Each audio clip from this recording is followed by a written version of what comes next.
Bien, mesdames et messieurs, la séance est reprise. Donc, la parole est à Bertrand Degnaud pour une présentation de nos travaux sur le lycée du futur.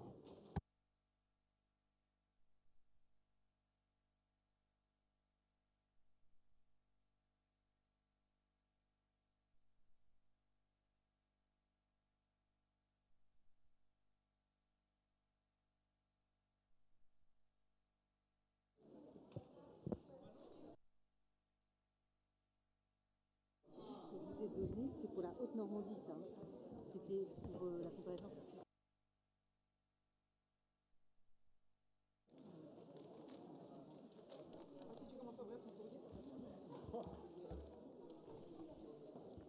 Oui, Monsieur le Président, sur le lycée du futur, une communication. Vous avez lancé le chantier du lycée du futur le 18 janvier dernier au lycée Malherbe de Caen. Et le chantier est commencé, bien lancé, puisqu'il a été lancé officiellement le 21 avril dernier au lycée Maupassant Descartes à Fécamp, lycée où vous avez réussi à débloquer un chantier qui était encalminé, qui était le chantier de maintenance dans le domaine de l'éolien. Et ce lycée du futur, ce projet du lycée du futur se fait en lien avec les services du rectorat, de la DRAF, de la DIRMER, qui sont nos partenaires dans cette opération-là, pour que nous puissions mettre en place un socle de politique régionale sur la durée du mandat. On nous reprochait tout à l'heure de ne pas avoir de vision sur le long terme. C'est pour mettre en place des choses pour la durée du mandat et bien au-delà.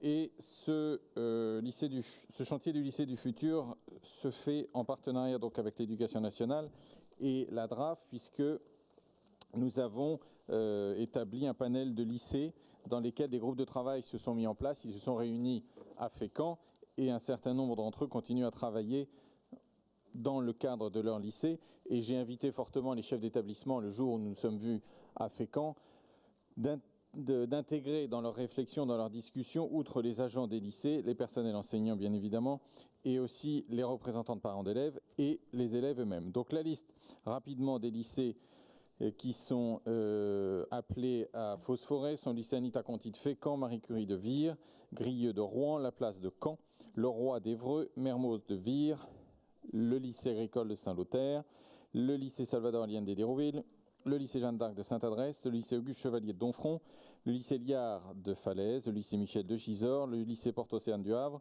le lycée Saint-François de Salle d'Alençon, le lycée Le Verrier de Saint-Lô, le lycée agricole d'Yvetot, le lycée Boismar de Brionne, le lycée Brassens de Neuchâtel-en-Bray, le lycée Descartes-Maupassant à Fécamp, le lycée Galilée à Franqueville-Saint-Pierre, le lycée Malherbe à Caen, le lycée Millet à Cherbourg, le lycée Marguerite de Navarre à Alençon, le lycée Blaise Pascal à Rouen et le lycée Marcel Sandba à Sotteville-les-Rouen.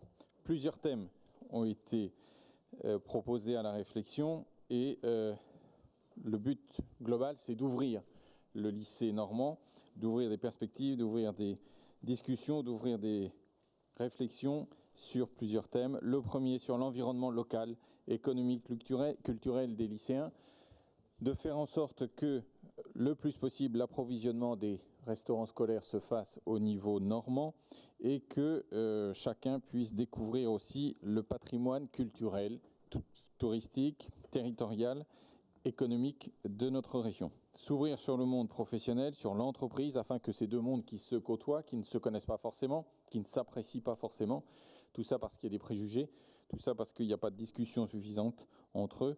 Et donc nous voulons que ces deux mondes se connaissent mieux et qu'il y ait une interconnexion qui se fasse un peu plus afin de faire tomber les préjugés et que chacun puisse se découvrir et s'apprivoiser et que l'on puisse savoir quelles sont les perspectives qu'il peut y avoir dans tel ou tel domaine économique afin de favoriser l'orientation des élèves et puis que les entreprises puissent aussi mieux apprécier la réalité de la vie des élèves pour mieux former les jeunes et leur proposer des choses qui leur conviennent. Nous voulons aussi que le lycée s'inscrive dans une démarche de développement durable avec des politiques pour lutter contre le gaspillage alimentaire et le contrat de performance énergétique dont vous avez parlé ce matin, Monsieur le Président, en introduction de cette séance. Moderniser le lycée numérique avec un plan important que nous allons mettre en place, c'est dans le budget général, avec les problématiques que nous avons encore à résoudre sur l'harmonisation entre les diverses politiques qui pouvaient exister entre les deux régions, qui sont maintenant celles qui peuvent exister encore entre les deux académies. Et j'ai demandé au rectorat et au personnel de l'éducation nationale de bien forcément toujours s'astreindre à réfléchir au niveau région et non plus entre Académie de Caen et Académie de Rouen, puisque pour de multiples sujets, nous n'avons affaire qu'à une seule catégorie d'enfants, ils sont normands. Le lycée du futur, donc pour l'instant, est divisé en 3 groupes. Le premier groupe concerne l'ouverture du lycée au monde économique, l'ouverture aux entreprises, réfléchir et aussi sur l'éventuelle mutualisation des plateaux techniques avec les entreprises, parce qu'on se rend compte que certains plateaux sont inutilisés pendant certains temps et que ce sont des plateaux qui contiennent des machines qui coûtent un prix fou et que certaines entreprises n'ont pas forcément les moyens d'acquérir et qu'il y a des heures où ils ne sont pas forcément utilisés. Les entreprises pourraient éventuellement s'en servir. Le deuxième point d'accompagnement sur ce sujet pourrait être aussi l'achat d'équipements pour renouveler un petit peu le matériel. Cela se fait dans le cadre du budget général tous les ans, mais vraiment avoir les précisions de la part des participants, de la part des enseignants, de la part des élèves peut être aussi une chose utile. La valorisation des branches professionnelles, ce dont je parlais tout à l'heure, nous savons que dans certains domaines comme l'industrie, il y a un grand défaut d'image, puisqu'on considère encore que l'industrie est celle de grand-papa ou de grand-maman, et qu'elle a changé et qu'il y a énormément de possibilités d'emploi dans ce domaine. Le deuxième groupe de travail a consisté à aborder ce qui s'appelle la vie de l'élève, et là c'est toute la mobilité internationale, l'accompagnement, les voyages, tout ce dont j'ai parlé tout à l'heure en présentant le budget. C'est une chose importante, ainsi que la maîtrise des langues. Il est vital aujourd'hui qu'un enfant puisse maîtriser une ou plusieurs langues et au minimum l'anglais. Et donc nous allons travailler sur ce sujet-là. Vous savez, vous l'avez voté il y a quelques instants, que le dispositif Région Langue va être développé. Et tout ceci va être aussi réfléchi par les premiers concernés, c'est-à-dire les lycéens. Le troisième, c'est l'accès à la culture. Le lycée en tant que lieu de diffusion de culture. Il y a plein de choses à découvrir sur notre culture normande, notre culture artistique, les peintres, les écrivains, les sculpteurs, toute la pratique de la musique, toute la pratique des arts en général, et puis la découverte du patrimoine. Peu de Bas-Normands connaissent la place du Vieux-Marché à Rouen. J'ai même envie de vous dire que peut-être peu de Rouennais connaissent la place du Vieux-Marché à Rouen. Nous avions eu l'expérience, Monsieur le Président, au lycée Malherbe de Caen, de voir une jeune fille nous dire que grâce à un programme spécifique de la région Basse-Normandie, les élèves du lycée Malherbe avaient pu aller à Romanche ou au Mémorial, ce qui laisse quand même un petit peu sur la nécessité impérative de les ouvrir, et quel que soit leur territoire. C'est une question qui revient très fréquemment quand je vais dans les lycées et que je demande à rencontrer les élèves. Beaucoup, quand on leur parle de choses qu'on veut mettre en place, nous disent « bah oui, mais nous on est loin, comment on va y aller et pour nous, est-ce que ce sera possible ?» Ça fait partie d'un point majeur de notre réflexion pour que tout le monde puisse avoir droit à accéder à la culture, à la visite des monuments, des territoires, pour qu'ils connaissent leur géographie, qu'ils l'apprécient, qu'ils comprennent qu'ils sont dans une région riche, dans une région variée, dans une région dont ils doivent être fiers, et pour être ensuite de meilleurs ambassadeurs pour notre région. Ce premier temps de réflexion entre les lycées est actuellement en cours. Il va bien évidemment se ralentir pendant les vacances scolaires et au mois de septembre, il reprendra.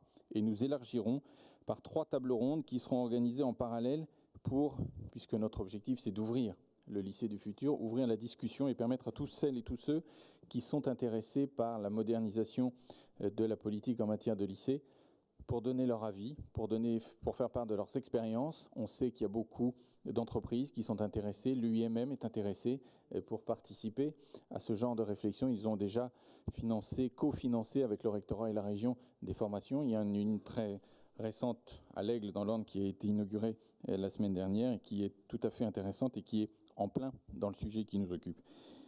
D'autres personnes peuvent aussi bien évidemment intervenir. Ce sera un chef d'entreprise, ce sera des témoignages de lycéens, de parents qui pourront nous faire part de leurs expériences pour que ce lycée du futur que nous voulons, que vous avez décidé, Monsieur le Président, soit vraiment à l'image des Normands et que donc toute la réflexion et la plus grande partie des suggestions puisse venir de ceux qui sont les premiers concernés, c'est-à-dire les professionnels, les enseignants, les chefs d'établissement, et les premiers concernés pour lesquels nous devons tous travailler sont les lycéens. Je terminerai en disant que, comme beaucoup de dossiers et de sujets sur lesquels nous travaillons, c'est une question tout à fait transversale, puisque ça concerne les champs de compétences de plusieurs collègues, Sophie Gauguin, David Marguerite, Françoise Guégaud, Marie-Agnès Pousset-Winsbach, Emmanuel Dormoy, Hubert de Jean de la Bâtie, Clotilde Dier, et avec tous ces collègues, avec tous les services qui travaillent avec eux, nous allons ensuite mettre en commun toutes les propositions qui auront pu être faites pour construire le lycée du futur au profit de nos élèves normands. Merci, Monsieur le Président. Je trouve que si on met en rapport le titre du rapport précisément avec son contenu, le titre est un peu ronflant, si vous me permettez. Alors, il y a certaines orientations qu'on peut partager, dans lesquelles on peut se retrouver. Vous venez d'évoquer, Monsieur Degnaud, la nécessité de valoriser les filières industrielles. C'est un objectif dans lequel on peut tout à fait se retrouver. Mais derrière ce titre, il y a quand même une part d'esbrouf. Je ne trouve pas de mot plus élégant. Il y a le dogme qui semble être définitivement le vôtre, selon lequel l'entreprise devrait se mêler de tout dans la société. Et puis, il y a l'absence de réponses concrètes qui sont peut-être nécessaires pour le futur, mais qui le sont aussi pour aujourd'hui. Et puis enfin, en termes de méthode, c'est bien de vouloir associer l'UIMM au lycée du futur. Ce serait pas mal non plus d'associer les fédérations de parents d'élèves, les syndicats des personnels des lycées et les syndicats d'enseignants. Et ils ont fait des remarques dans ce sens, comme il pourrait être pas mal aussi d'élargir à davantage de lycées, parce que dans la liste que vous venez de nous donner, il nous semble qu'il y a quand même beaucoup de territoires qui ne sont à ce stade pas associés. Je dirais que considérer que le lycée du futur doit être connecté, je pense que la Palisse en aurait dit autant. Et puis, il y a un certain nombre de choses que vous évoquez qui existent déjà et depuis bien longtemps, y compris en termes de lien entre l'enseignement secondaire et le tissu économique. Et je trouve que le nier, au point avec lequel vous venez de le faire, Monsieur Degnaud, c'est vouloir vraiment véhiculer des idées fausses. Je rappelle que depuis 30 ans existe le bac professionnel, qu'il a été créé en relation avec les milieux professionnels, notamment pour répondre aux demandes des employeurs en formation de techniciens d'atelier, d'ouvriers ou d'employés, et que les référentiels de ces formations sont élaborés à parité avec le monde professionnel. Au passage, je rappelle qu'il y a une réforme du bac pro en 2009 qui a été initiée au plan national par votre majorité et par un gouvernement précisément auquel vous apparteniez, Monsieur le Président, et où le bac pro a été particulièrement malmené. Et je souhaite juste rappeler un aspect, c'est que les régions qui avaient investi considérablement pour doter les ateliers en machines-outils, en matériel performant, se sont retrouvées avec des investissements qu'elles avaient réalisés sur les bras, si je peux le dire comme ça, avec des investissements et des équipements qui ne font plus partie des référentiels de formation. Alors, renforcer le lien entre entreprise et lycée, je l'ai dit, en réalité, c'est faire en sorte que l'entreprise s'immisce dans tous les domaines de la société et, si possible, en finançant le moins possible. Vous avez évoqué la mutualisation des plateaux techniques avec des entreprises. D'abord, on est un peu sceptique parce que le temps pédagogique n'est pas nécessairement celui de l'entreprise. Et ensuite, parce que n'est absolument pas évoquée la contribution financière de ces entreprises qui pourraient éventuellement utiliser du matériel et des investissements publics. J'en viens aux réponses aux questions concrètes et immédiates qui sont posées, et notamment dans le cadre de la réunification de la région. Quels critères sont travaillés à l'échelle de la Normandie réunifiée pour les dotations de fonctionnement des établissements? D'ailleurs, sur ce point, il serait peut-être nécessaire de faire un retour sur expérience des contrats tripartites qui ont été mis en œuvre en Basse-Normandie, puisqu'il y a des inquiétudes que ces contrats contribuent à rompre l'égalité de traitement entre les établissements. Quelle compensation, nous l'avons déjà évoqué lors de la dernière session, des pertes de taxes d'apprentissage, puisqu'avec la réforme de la taxe d'apprentissage, les établissements perdent des recettes importantes. Vous semblez vouloir garantir au CFA une compensation de ces pertes de recettes, mais il nous semble que ça devrait également être le cas pour les établissements scolaires, les lycées en particulier. Quelle harmonisation des tarifs de restauration scolaire?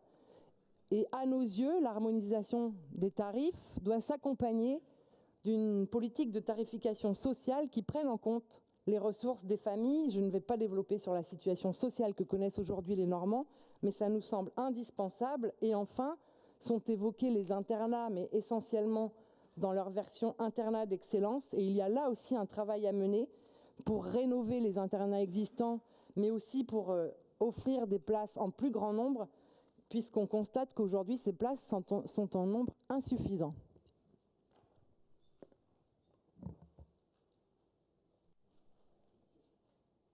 Oui, merci Monsieur le Président. Vous nous proposez un texte sur le lycée du futur.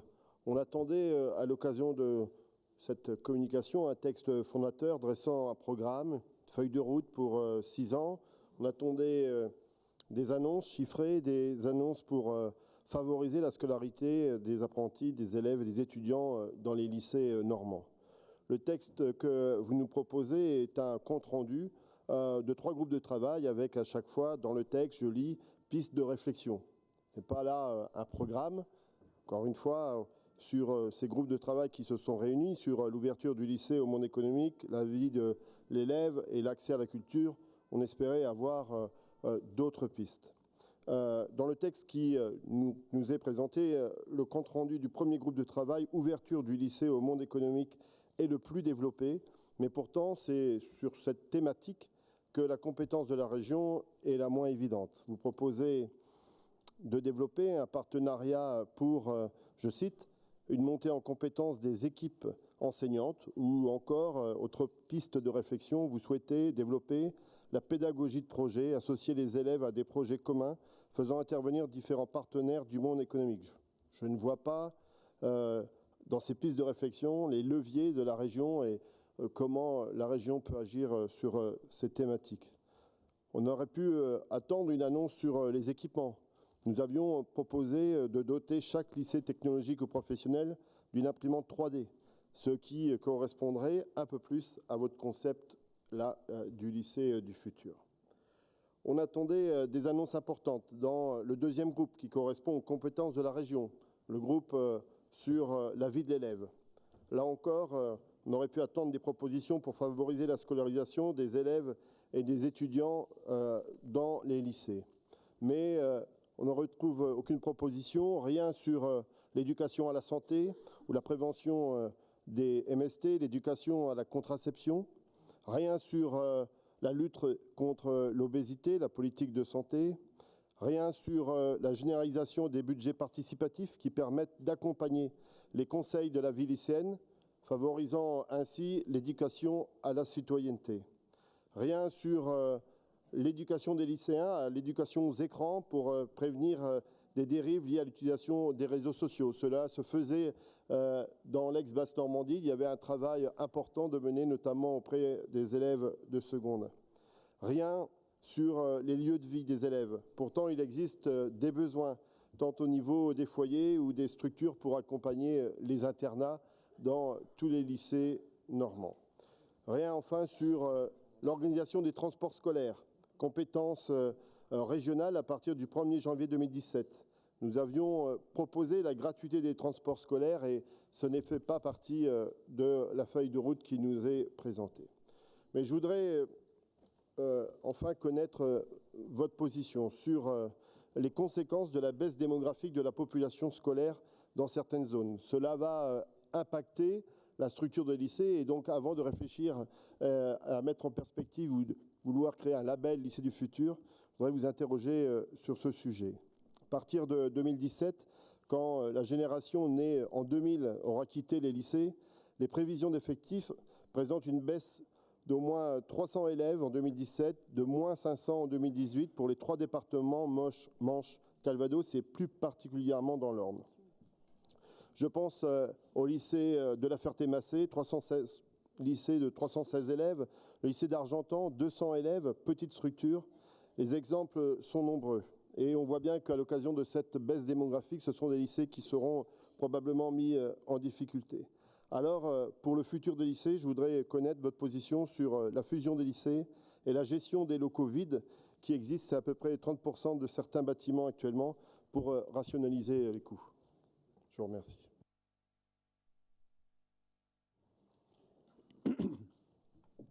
Merci, Monsieur le Président. Plusieurs remarques. Effectivement, un projet globalement assez décevant, assez flou. Je vais commencer par une note assez positive. La seule innovation réelle et pertinente, à notre sens, c'est la mutualisation ponctuelle. Vous l'avez précisé tout à l'heure, Monsieur Donneau, des plateaux techniques des lycées avec des entreprises et le rapprochement des publics scolaires avec ceux de la formation continue, mesure à laquelle nous sommes pleinement favorables.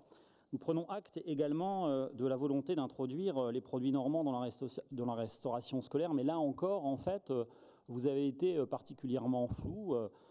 On entend souvent cette demande. Eh bien, nous, on vous propose une proposition absolument très concrète. Excusez-moi. L'agriculture normande souffre.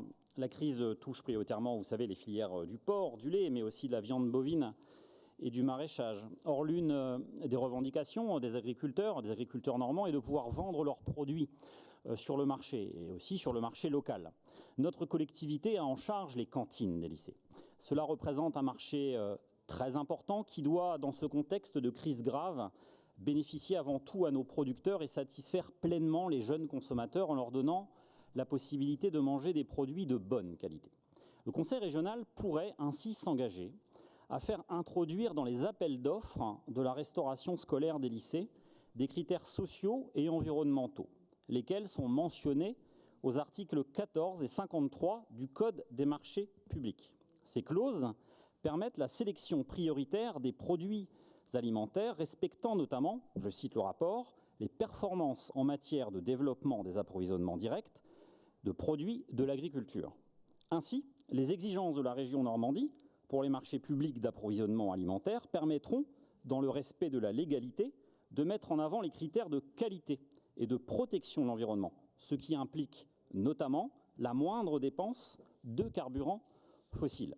Tout cela améliorera le bien-être de nos lycéens, tout en créant des débouchés vitaux pour les producteurs normands. Concernant les autres points abordés, nous regrettons l'usage récurrent de tous ces termes à la mode qui ont accompagné depuis 30 ans la perte de substance des enseignements au lycée, ouverture, pédagogie de projet. Cela frise parfois le grotesque. Il est ainsi question d'instaurer plus d'équité entre les lycéens dans l'appréhension du monde qui les entoure. Ce babillage pédagogiste n'est pas un bon signe. On ne refondera pas le lycée sur de telles inepties. Mais surtout, il serait bon dans ce chapitre, dans cette communication, de cibler précisément quelles filières seront concernées par chaque type d'action. Qu'il faille mettre davantage en contact les élèves des filières technologiques et professionnelles, en contact avec les entreprises, c'est une évidence.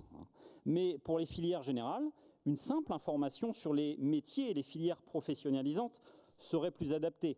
Il est en effet important que cette ouverture des lycées ne se traduise pas dans les filières générales par une moindre concentration des élèves sur les enseignements fondamentaux, tendance que les réformes des dernières années ont dangereusement accentué. Vous avez évoqué tout à l'heure, Monsieur Donneau, et vous étiez surpris, étonné peut-être de se rendre compte que certains élèves en fait ne connaissaient pas leur région, ne connaissaient pas les monuments, les places publiques. C'est une réalité. Aujourd'hui, en seconde, il y a des élèves qui arrivent, ils ne savent pas écrire, ils ne savent pas lire, ils ont du mal à compter. Ils ne connaissent pas leur histoire, ils ne connaissent pas leur géographie. Alors on peut s'en étonner, nous sommes en 2017, mais c'est le résultat aussi de vos politiques, des politiques que vous avez soutenues. Vous avez été aussi, Monsieur Donneau, vous, en fait, votre famille politique, dans la continuité des dirigeants de gauche qui, depuis les années 70-80, ont massacré les enseignements fondamentaux avec une bouillie pédagogique, en fait, supprimant chaque année, en fait, des heures de mathématiques, de français, d'histoire et de géographie. Alors aujourd'hui, on demande à la région de pallier à ces oublis et à ces manques. Voilà. Ce serait intéressant de savoir d'ailleurs comment vous allez vous y prendre. Autre sujet, et j'en terminerai ici, absent de ces orientations, et nous sommes un petit peu surpris, la prévention face à la consommation de produits stupéfiants et à la surconsommation d'alcool. Ces deux aspects constituent un véritable fléau pesant sur l'apprentissage des lycéens, de la vie de tous, je crois. Bien sûr, on dira que ce n'est pas dans les prérogatives de la région de traiter ce problème. L'État, qui le fait d'ailleurs fort mal, en a la responsabilité. Mais un lycée du futur doit être également un lycée où il fait bon vivre, un lycée sûr. La région doit prendre toute sa part dans des actions de prévention au sein de l'ensemble des établissements dont elle a la charge. Il faut mener une campagne d'information ambitieuse et tenir un discours fort, particulièrement ferme, dénué de toute ambiguïté sur les méfaits de ces substances, et notamment sur les dangers que ferait courir à la jeunesse la légalisation du cannabis, n'en déplaise à certains groupes politiques dans cette Assemblée. Je vous remercie. Oui, alors, quand on parle de lycée du futur, il y a plusieurs choses. Et la première chose, c'est qu'on forme les citoyens de demain, qu'on forme à une société dont les futurs emplois n'existent sans doute pas encore. Et c'est pour ça qu'il est très important que la collectivité ne se mêle pas non plus de la pédagogie dans la formation initiale, puisqu'il est vraiment important de dissocier cette formation initiale et la formation continue. Le lycée peut avoir des liens évidemment avec la société et les entreprises, mais il est très important de former tout de même des citoyens généralistes qui seront amenés dans leur vie future à changer de métier, à devoir s'adapter, évoluer, découvrir des métiers qui sans doute n'existent pas encore. On voit comme les nouvelles technologies font rapidement évoluer tous les domaines. Donc ça, c'est le premier point. Il est vraiment très important de soutenir les politiques pédagogiques qui sont menées dans les établissements en toute indépendance, sans que la collectivité ait quoi que ce soit à voir là-dedans, parce que on forme des citoyens qui doivent avant tout avoir cette culture générale qui est le principal bagage. La deuxième chose, c'est qu'il est difficile également de parler de lycée du futur sans mettre le développement durable vraiment au cœur du projet. On ne peut pas le cantonner au circuit court et à une politique de lutte contre le gaspillage alimentaire, puisque voilà, la société de demain, les citoyens de demain devront vraiment s'emparer pleinement de tous les enjeux du développement durable. Ça ne peut pas être qu'un thème dans un sous-groupe de travail. Ça doit vraiment être transversal à tout ce qui tourne autour de la politique des lycées dans toutes ses dimensions, transport, santé, évidemment le travail aussi avec tous les partenaires du développement durable. Donc voilà les remarques que je voulais faire. Et puis également rappeler quand même aussi de ne pas oublier dans les groupes de travail les représentants de la communauté éducative, que ce soit les partenaires syndicaux ou les fédérations de parents d'élèves. Oui, merci Monsieur le Président. Donc pour synthétiser cette délibération donc sur les lycées du futur qui nous est présentée, elle se définit donc en 3 points, donc l'ouverture du lycée au monde économique, l'ouverture du lycée à l'international et l'accès à la culture. Dans la délibération, le point le plus développé a priori et le plus abouti semble être donc ce premier point et le moins conséquent le dernier. Les premières décisions sur ce lycée du futur et les premières réflexions semblent être très rapides. Vous avez insisté vous-même sur l'importance d'un travail partenarial très fort, et en cela, nous ne pouvons bien évidemment que vous rejoindre. Néanmoins, nous nous questionnons sur le périmètre de ce travail partenarial. La délibération ne précise pas clairement quel acteur a été associé ni à quel moment, notamment concernant les lycéens eux-mêmes, les équipes éducatives ou les parents d'élèves. Vous êtes revenu donc sur ces éléments en début de séance. Et si j'ai bien compris vos propos, Ces potentiels partenaires que je viens de citer n'ont pas été associés lors de la réflexion et de la décision des principales orientations. Ces partenaires le deviendront une fois les orientations actées. Vous comprenez, en tout cas vous comprendrez qu'entre associer les parties prenantes aux prémices de la réflexion ou une fois que les orientations sont prises, la logique n'est bien évidemment pas la même. Votre groupe politique a fait part d'une co-construction, qui est un terme extrêmement fort, sur ce dossier. Permettez-moi cette co-construction, pour le coup, de la qualifier de minime. Et alors que vous parlez d'innovation pédagogique, il serait peut-être intéressant d'expérimenter une pédagogie participative. Monsieur le Président, vous avez raison. Imaginez concevoir le lycée du futur est un véritable chantier. Néanmoins, les lycéens d'aujourd'hui sont également ancrés dans leur territoire. Il serait dommage de ne pas profiter de ce chantier pour ouvrir également le lycée à son environnement proche et à celles et ceux, bénévoles ou non, qui agissent au quotidien pour le vivre ensemble et pouvant relever du secteur de l'économie sociale et solidaire. Par ailleurs, vous évoquez les cantines scolaires dans l'introduction de votre délibération, mais ce sujet ne se retrouve pas, ou en tout cas je ne l'ai pas vu, dans le détail des groupes de travail. Il serait en effet intéressant de poursuivre la démarche qui a été engagée sur les 2 régions précédentes en faveur d'une consommation biologique et locale et de permettre ainsi la création d'un véritable lien pédagogique en s'ouvrant sur la ruralité. Enfin, imaginer et rendre opérationnel le lycée du futur, qui répondra à vos ambitions, va nécessiter des moyens financiers importants. Cette délibération ne fait référence à aucun budget. En ce sens, je ne peux que regretter le versement à terme de 65 millions d'euros au lycée privé d'enseignement catholique de Haute-Normandie et craindre que ce qui est donné à l'enseignement privé vienne amputer les investissements nécessaires pour l'avenir des lycées publics, gratuits et laïques de toute la Normandie. Vous êtes bien bas-normande, et c'est bien ça? Vous votiez le budget accordé à l'enseignement catholique en Basse-Normandie?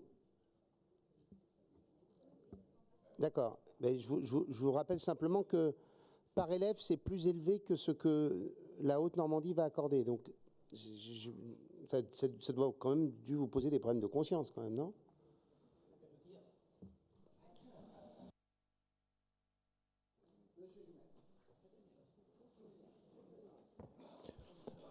Je partage, vous vous en doutez, et l'esprit et la lettre de l'intervention faite par Céline Brulin.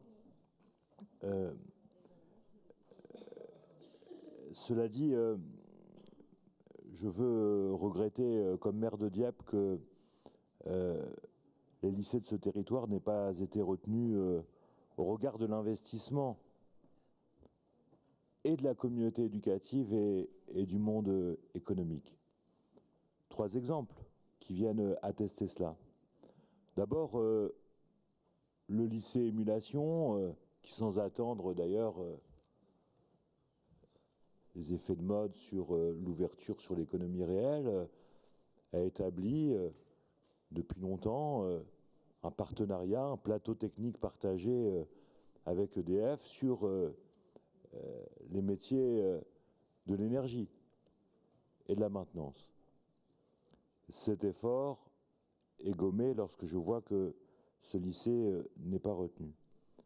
Deuxième exemple, la filière bois, qui n'est pas une petite filière dans notre région. Le lycée du bois d'Anvermeux, voyez ces formations de bac pro mises en cause. En lien avec les acteurs de cette filière, nous avons fait la démonstration que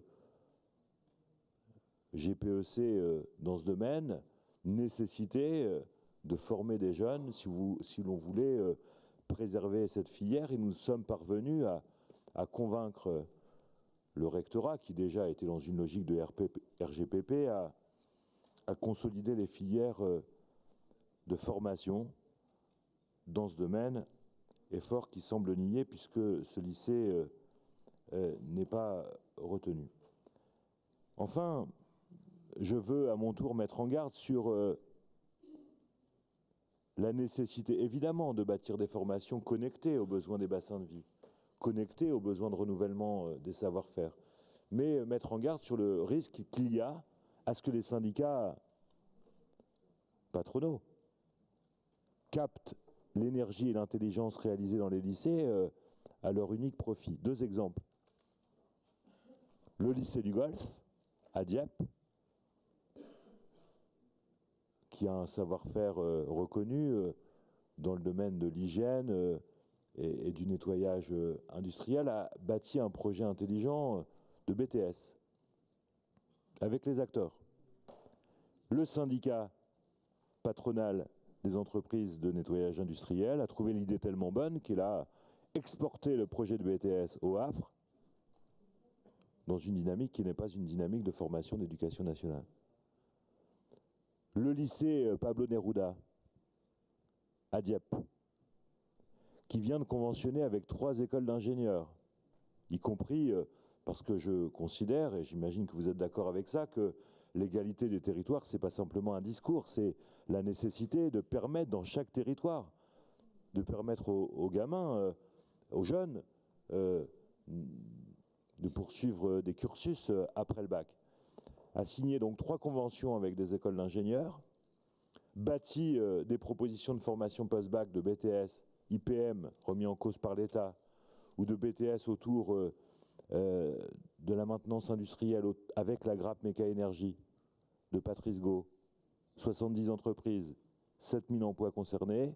Cet effort n'est pas reconnu dans les choix qui ont été opérés. Donc je veux, là, comme maire de Dieppe, je n'oublie pas que je suis attentif à l'ensemble des territoires, mais comme maire de Dieppe, regretter que cet engagement de la communauté éducative, cet engagement en lien avec le monde économique n'ait pas été retenu dans les choix opérés. Enfin, puisque l'ouverture à l'international semble être aussi l'un des critères retenus, voilà des exemples de lycées qui aussi mènent des opérations de partenariat à l'international avec le Canada, puisque Dieppe a une histoire particulière avec ce grand pays, lié au raid du 19 août 1942, et avec la Grande-Bretagne, le lien transmanche étant évidemment un trait d'union naturel pour favoriser ces partenariats. Voilà une intervention d'un conseiller régional de Normandie qui n'oublie pas qu'il est le maire de Dieppe et qui regrette que les conseillers régionaux de droite de mon territoire n'aient pas eu le souci de défendre celui-ci.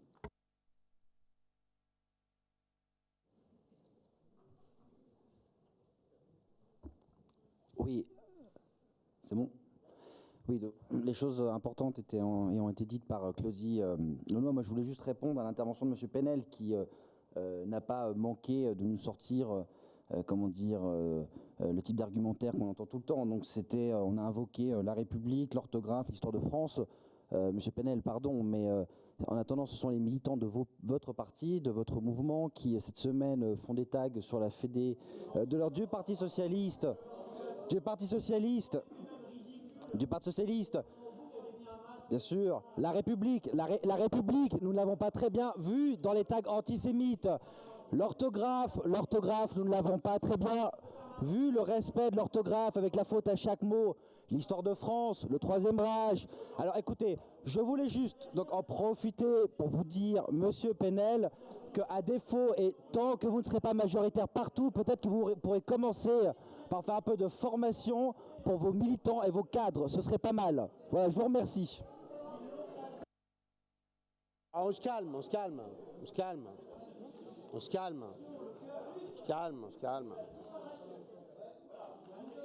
Attendez, Monsieur Véry, si vous voulez qu'on vous entende, il faut que je vous passe la parole. Allez-y. Non, je dis, s'il y a diffamation, il faut m'attaquer, il n'y a aucun problème. J'ai rien compris à votre histoire, mais enfin bon.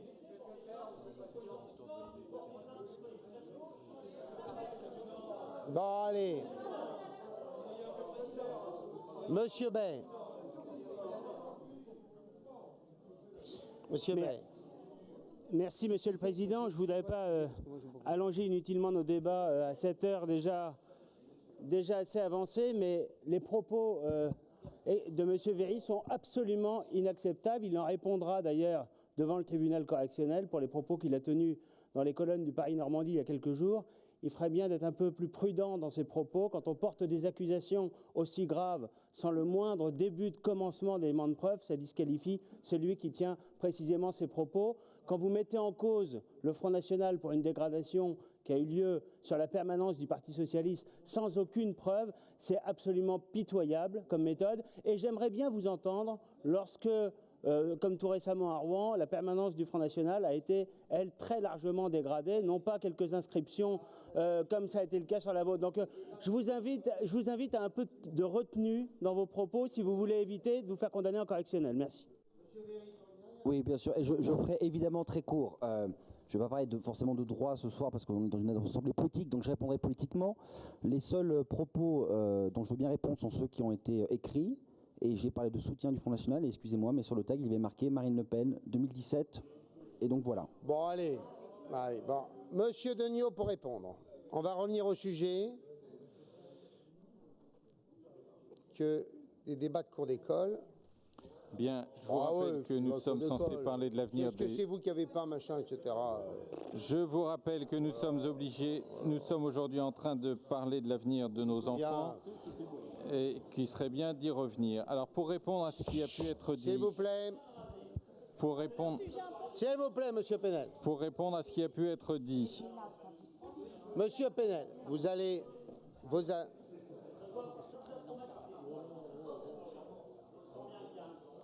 Vous réglerez ça entre vous. Allez.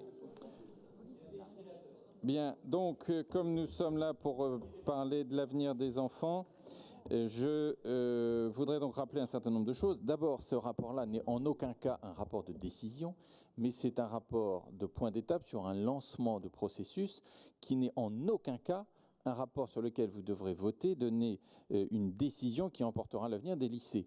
C'est un point d'étape sur ce qui a été fait. On nous reproche qu'il soit trop synthétique, que les pistes de réflexion ne soient pas précises, qu'elles ne soient pas terribles, etc., etc. C'est un simple, léger, très léger compte-rendu de ce que les groupes de travail entre proviseurs ont justement effectué. Donc tout ce qu'il y a dans ce rapport-là concerne les bribes de réflexion qui ont été faites le premier jour à Fécamp du groupe de réflexion. Et donc, c'est ce que j'ai dit au début, mais le problème, c'est que tout le monde est tellement fermé dans sa position dogmatique qu'on n'écoute pas celui qui parle.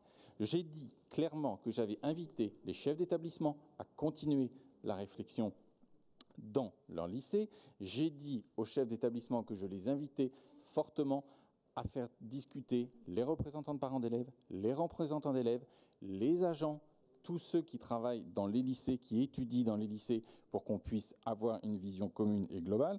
Et donc, personne ne sera mis de côté, soyez-en bien certains. Je l'ai redit au CAEN ici, je reçois toutes les personnes qui me demandent des rendez-vous, que ce soit des syndicats de l'UIMM ou des syndicats de professeurs. Je l'ai déjà fait et je le referai la semaine prochaine ou dans 15 jours, je ne sais plus. Donc là-dessus, soyez absolument certains qu'il n'y a aucun souci là-dessus. Sur le choix des lycées, le rectorat nous a fourni cette liste que nous avons établie ensemble sur un choix qui est un choix territorial et un choix de lycée qui sont, d'après le rectorat, suffisamment investis déjà sur les thématiques qu'on avait ou pas proposées et donc qui pouvaient amener phosphorer des choses. Je ne dis pas que ce sont les seuls, bien évidemment.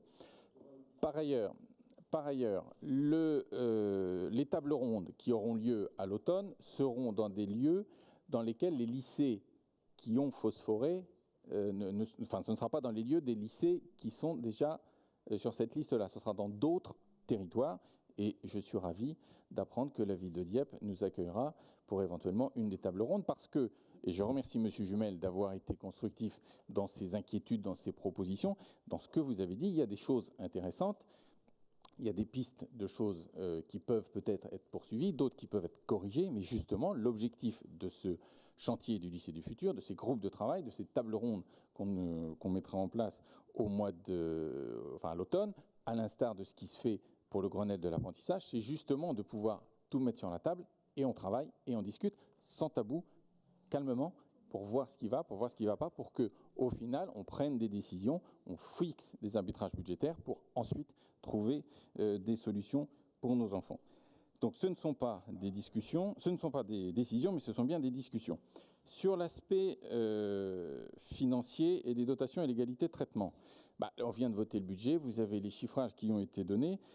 Quant à l'harmonisation des tarifs, alors là, je suis un petit peu étonné qu'on nous pose la question. On y travaille, mais j'avoue que si depuis 18 mois que la loi NOTRe a été promulguée, on avait mis en place un certain nombre de réflexions et qu'on puisse avoir des pistes pour savoir exactement d'où on part, où on va et comment on y va, on aurait peut-être pu gagner du temps, de l'énergie et peut-être de l'argent.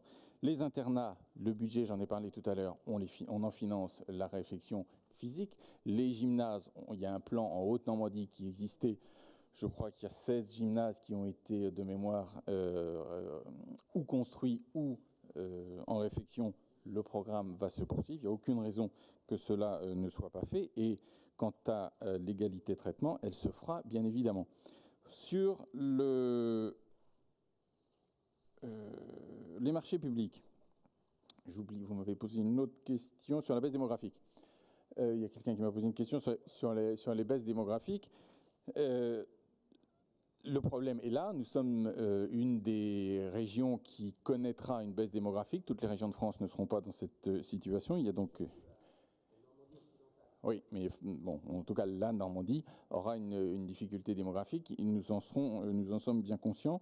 Et en tout cas, conformément à ce que je viens de vous dire, je l'ai déjà annoncé dans un des lycées qui est concerné par un projet de fusion, notamment qui a été lancé par le rectorat.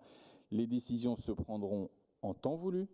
Ce n'est pas le recteur qui va nous imposer le calendrier, ça se fera après discussion avec, encore une fois, je le répète, les chefs d'établissement, les représentants des corps enseignants, les représentants des agents, les représentants des parents d'élèves et les élèves pour que tout le monde puisse donner son avis. Nous prendrons peut-être des décisions de fusion, peut-être pas des décisions de fusion, mais en tout cas, à chaque fois, nous prendrons le temps de la discussion et de l'écoute. Pour le code des marchés publics, si les élus du Front National avaient regardé notre programme attentivement pendant la campagne électorale, c'est justement de ça dont on parlait, c'est justement ce à quoi les services sont en train de travailler. C'est la seule façon de pouvoir modifier les choses. Enfin, le représentant du Front National nous disait qu'il est dramatique de ne pas connaître l'histoire. C'est dommage que ce soit un élu du Front National qui, en commission permanente, nous dise que le devoir de mémoire, ça suffit, qu'il ne faut pas en parler. Il faut peut-être un peu se mettre d'accord avec soi-même. Pour ce qui est des problèmes d'addiction et d'alcool, je suis particulièrement attentif à ce point-là, soyez-en certains. Sophie Gauguin m'a alerté, elle m'a transmis une demande de personnes qui veulent me voir. Il y en a d'autres qui m'ont demandé des rendez-vous. Je vais les voir rapidement parce qu'il y a un gros problème qu'il faut prendre à bras-le-corps rapidement. Je suis allé il y a quelques semaines à un salon au Havre, dans un lycée du Havre, pour justement assister à un des salons qui c'était Ma Santé Parlons-en.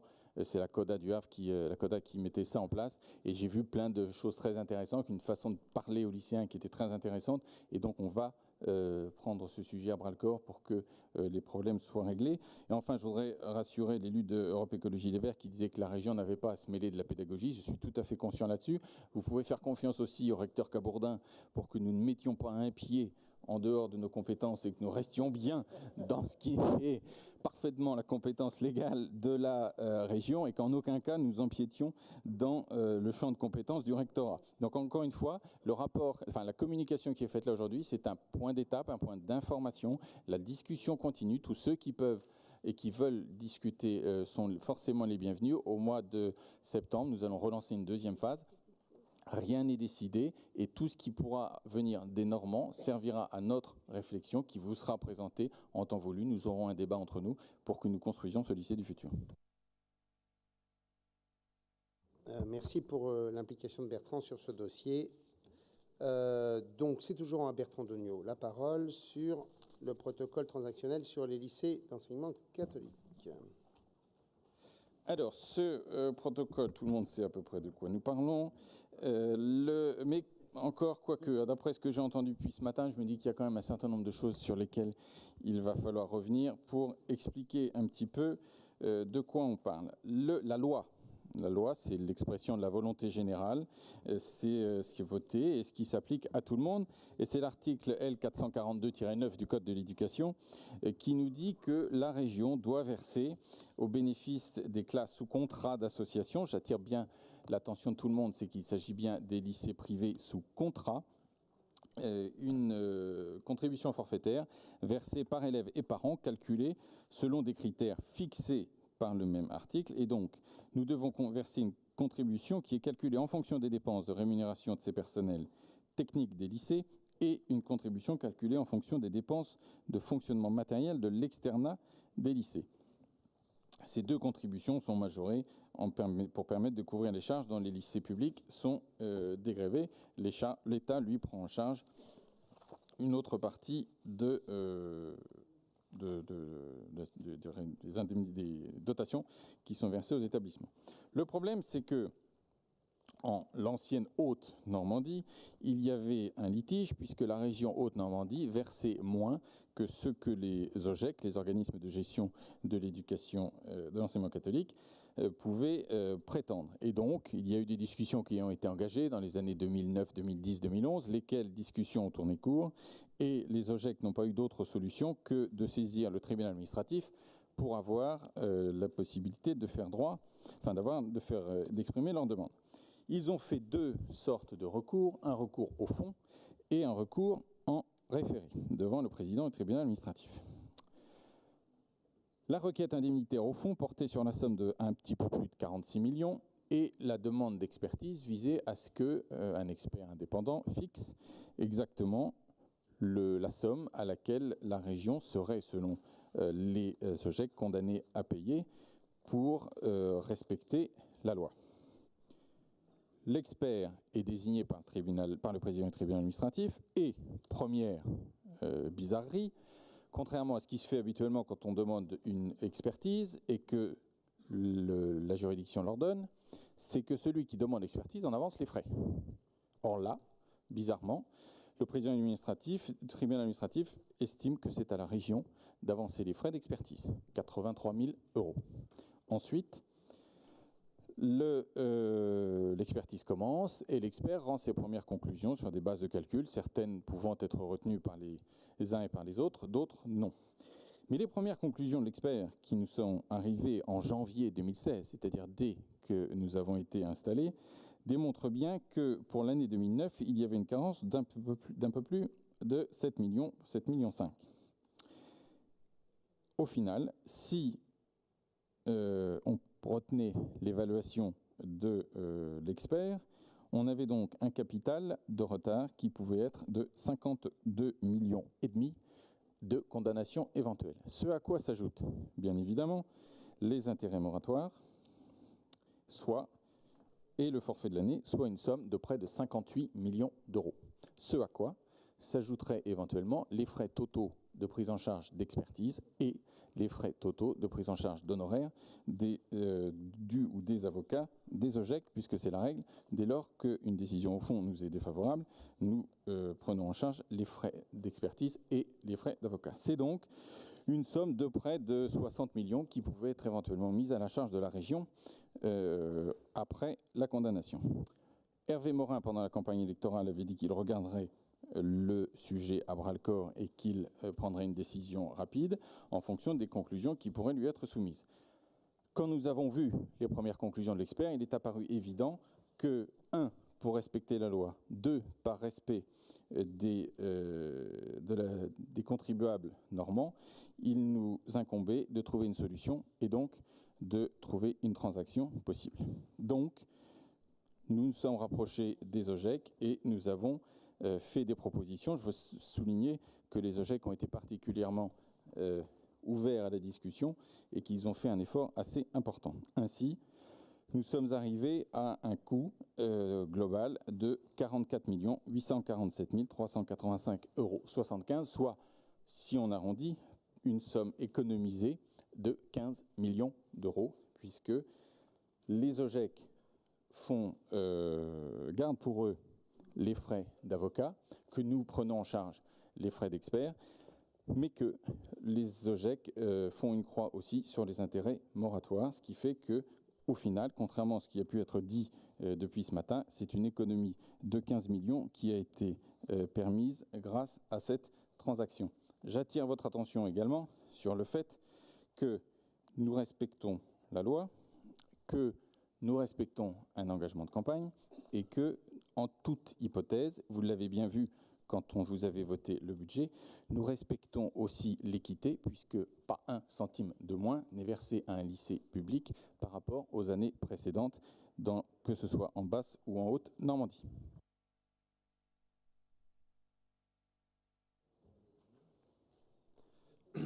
Oui, alors depuis la loi du 31 décembre 1959, 97% des établissements privés ont contracté avec l'État pour profiter de la manne qui leur tombe du ciel, si je peux employer cette expression.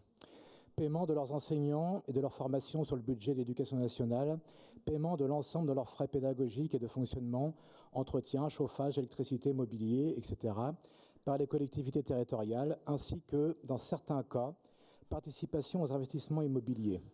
Par an, il en coûte environ 7 milliards d'euros au budget de l'éducation, auquel il faut ajouter un demi-milliard sur le budget de l'agriculture. À ces sommes prélevées directement aux contribuables, il faut ajouter les réductions d'impôts accordées pour les entreprises dans le cadre des dons aux fondations Saint-Mathieu, reconnues d'utilité publique en 2011, on se demande bien pourquoi, pour la création ou le soutien à l'investissement d'écoles privées, et pour lesquelles le vœu du secrétariat général à l'enseignement catholique est que l'ensemble du territoire national soit couvert par les fondations Saint-Mathieu, permettant de drainer la générosité des bienfaiteurs de l'enseignement catholique. On comprend l'enjeu, effectivement. Cela a deux conséquences. Favoriser sur fonds publics un enseignement privé répondant à des intérêts particuliers et priver le budget national de recettes nécessaires à l'enseignement public. Cela permet donc de contourner la loi qui dit expressément que le subventionnement du privé ne peut être supérieur à celui du public. Le législateur a posé comme principe que l'État et les collectivités territoriales subventionneraient l'enseignement privé sous contrat sur la même base que l'enseignement public, au prétexte d'une égalité entre les deux enseignements. Or, de fait, cette égalité n'existe pas. Deux exemples. L'école publique est laïque, elle n'a pas de critères d'admission, elle n'impose pas une vision particulière du monde. A l'inverse, l'école privée a un caractère propre et son projet est dans 95% des cas confessionnel. Même si les écoles privées sous contrat doivent en principe accueillir sans distinction ou référence religieuse, cela n'empêche pas le Comité national de l'enseignement catholique de déclarer, en 2012, l'école catholique est un lieu d'évangélisation, d'authentique apostolat, d'action pastorale, non par le moyen d'activités complémentaires ou parallèles ou parascolaires, mais par la nature même de son action directement orientée à l'éducation de la personnalité chrétienne. De même, l'enseignement catholique n'a pas tergiversé longtemps pour appeler à manifester contre le mariage pour tous, se mettant de lui-même hors la loi et sans aucune conséquence pour lui. Deuxième exemple, l'école publique est soumise à la carte scolaire et accueille tous les élèves du secteur de recrutement. L'école privée, elle, n'est pas soumise à la carte scolaire et est libre de ses critères de recrutement. On pourrait citer également les frais d'inscription, qui dans certaines écoles privées sont exorbitants et assurent une sélection par l'argent. Comment, dès lors, peut-on accepter que les régions, dans un cadre budgétaire d'austérité, prennent en charge les rémunérations des personnels techniques du privé, ainsi que les charges afférentes, les dépenses de fonctionnement, y compris les taxes foncières, pendant que l'État prend de son côté en charge la rémunération des enseignants.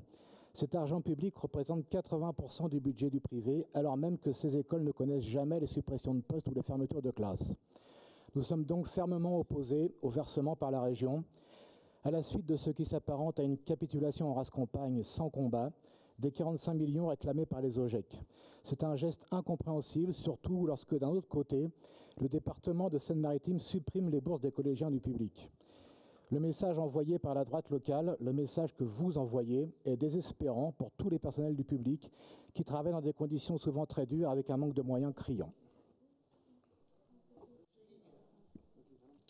Merci, Monsieur le Président.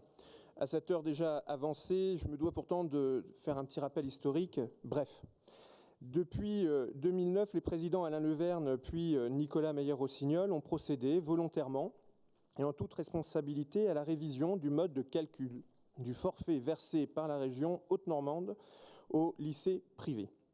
Et cela dans l'intérêt des contribuables normands. Naturellement, cette décision a amené les responsables de l'enseignement privé catholique à le contester. Ces derniers ont souhaité, en toute légitimité, porter devant le tribunal ce litige.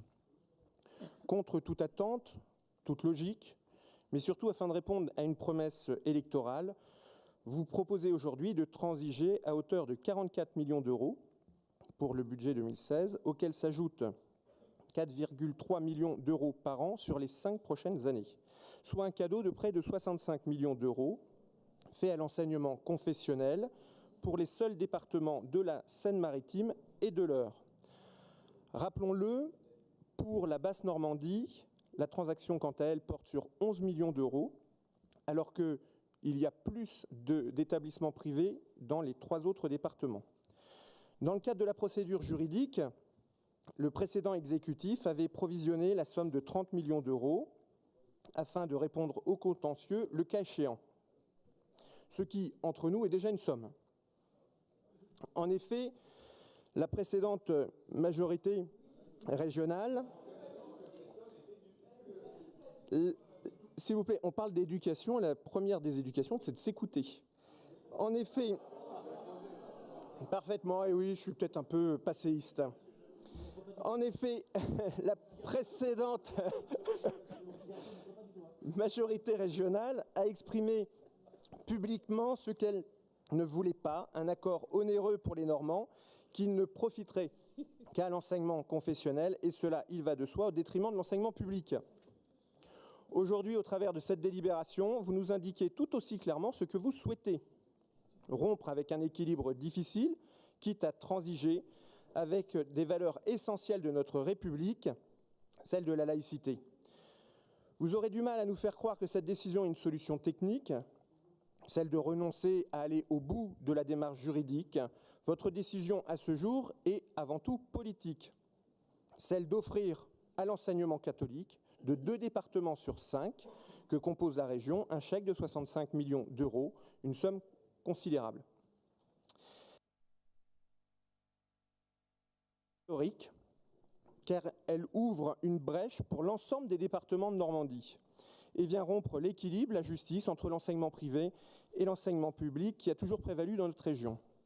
Victor Hugo, dans son discours célèbre sur l'école laïque de janvier 1850, mettait déjà en garde les élus pour que soit maintenue, et je cite, « cette antique et salutaire séparation de l'Église et de l'État qui était la sagesse de nos pères, et cela dans l'intérêt de l'Église comme dans l'intérêt de l'État. » Oui, aujourd'hui, cette décision de transiger de manière si coûteuse pour nos concitoyens et de ne pas laisser s'exprimer la justice est audacieuse et idéologique. Elle s'inscrit enfin contre les lycées publics normands et ses lycéens. Cette dépense imposera bien entendu des économies ailleurs, mais lesquelles et où? À un bon jugement, vous avez préféré un mauvais accord pour les contribuables normands.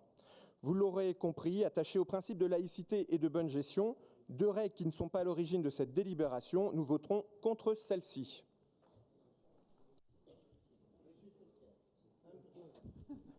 Merci, Monsieur le Président. Quant à nous, nous ne pouvons que vous soutenir dans votre volonté de réparer cet honteux manquement au respect de la loi perpétré par M. Mayer-Rossignol et son équipe de gauche au nom de leur hostilité maladive envers la religion chrétienne dont ils nient, à l'instar de Pierre Moscovici, que nous y trouvons nos racines. Sans aucun doute, si les lycées en question avaient été musulmans et non catholiques, les sommes dues auraient été versées sans discussion.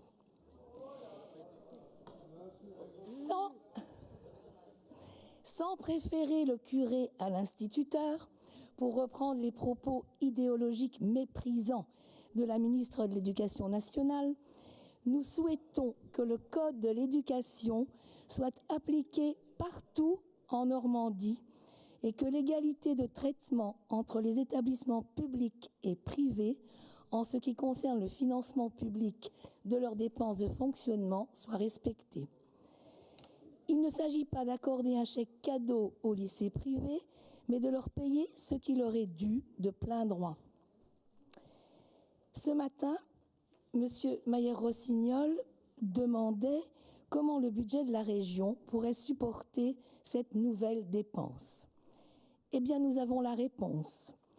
en ne renouvelant pas les innombrables subventions qui ont été accordées au cours des années passées aux associations politiques et communautaristes dans le genre de la Ligue de l'enseignement. Nous voterons pour cette délibération. Oui, Monsieur le Président, l'avantage avec les élus de gauche, c'est qu'ils sont tellement modernes, inventifs, adaptés au monde actuel et éloignés de leurs anciennes doctrines qu'on peut préparer nos réponses à l'avance, car leurs remarques sont les mêmes depuis 45 ans. J'ai même entendu qu'on nous parlait de 1850. N'allez-vous donc jamais évoluer? N'allez-vous donc jamais cesser d'opposer les écoles entre elles, les territoires entre eux, les modes de transport entre eux, les catégories socio-professionnelles entre elles? Avez-vous donc le compteur bloqué à la lutte des classes? La vérité, c'est que vous n'avez jamais digéré 1984, quand le peuple de France vous a fait reculer, quand 2 millions de personnes sont descendues dans la rue pour vous dire leur volonté absolue de voir l'État garantir la liberté de l'enseignement et mettre par terre le programme commun. Vous nous parlez de laïcité. À longueur de temps, on a droit aux leçons. Un de vos collègues a dit que la politesse, c'était d'écouter. À longueur de temps, avec vos leçons sur la tolérance, le respect des autres, l'ouverture, comme si vous en aviez l'apanage et comme si vous aviez déposé un brevet interdisant à tout autre de parler sur ces sujets. Vous brandissez votre appartenance à la gauche en gage de diplôme et s'ouverture, mais au fond de vous-même, votre sectarisme vous ronge et vous perdra. J'ose vous rappeler la phrase d'un ancien vice-président. J'ose vous rappeler la phrase d'un ancien vice-président du Conseil d'État, choisi à la fois par Jacques Chirac et François Mitterrand, M. Marsolon, qui disait que la France était laïque non pas parce qu'elle interdisait les religions, mais parce qu'elle les tolérait toutes. Vous osez donner des leçons de laïcité en ces temps perturbés, en nous disant que c'est un remède à la montée des radicalismes. Vous sous-entendez en fait qu'il ne faut pas parler de religion pour éluder une question qu'en fait vous êtes incapable de résoudre. Au contraire, il faut en parler, en débattre et apprendre le fait religieux. L'outil le plus fiable, et là je comprends aussi votre détresse, pour garantir la laïcité, c'est surtout un État fort. Et au vu de la déliquescence présidentielle et gouvernementale, j'imagine votre détresse, j'en serais même au point de devenir compatissant.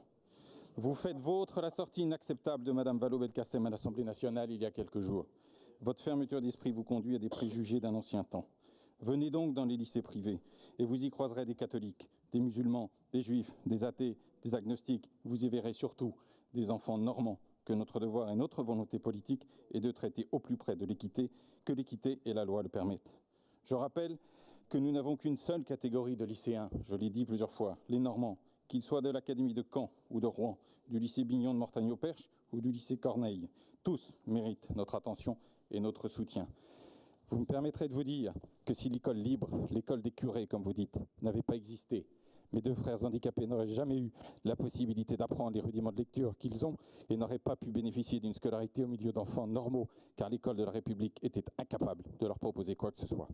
Notre histoire, depuis le Concordat, la loi Fallou, les lois de 1905, les lois Debré et j'en passe, est faite de cette vie commune. Une chanson populaire disait que la France était à la fois la fille aînée de l'Église et de la Convention.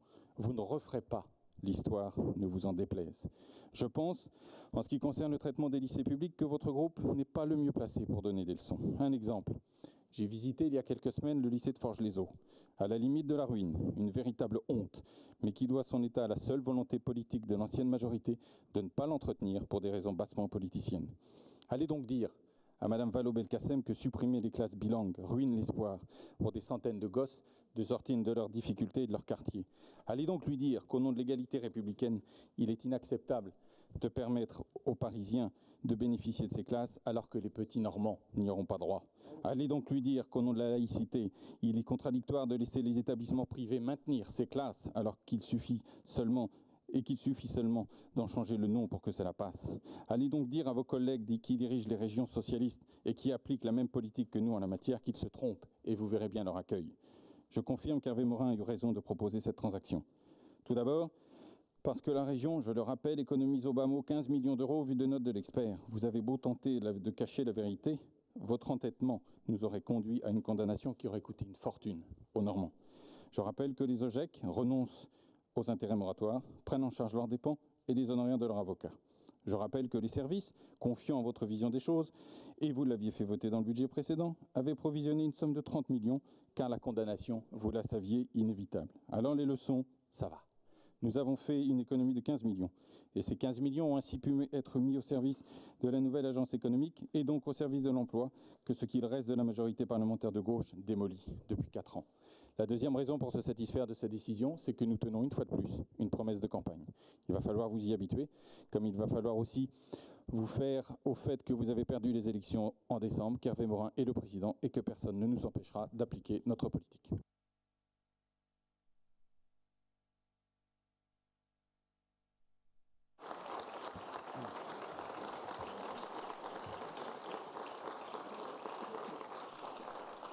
Oui, je voulais, si vous m'y autorisez, Monsieur le Président, répondre à Monsieur Degnaud.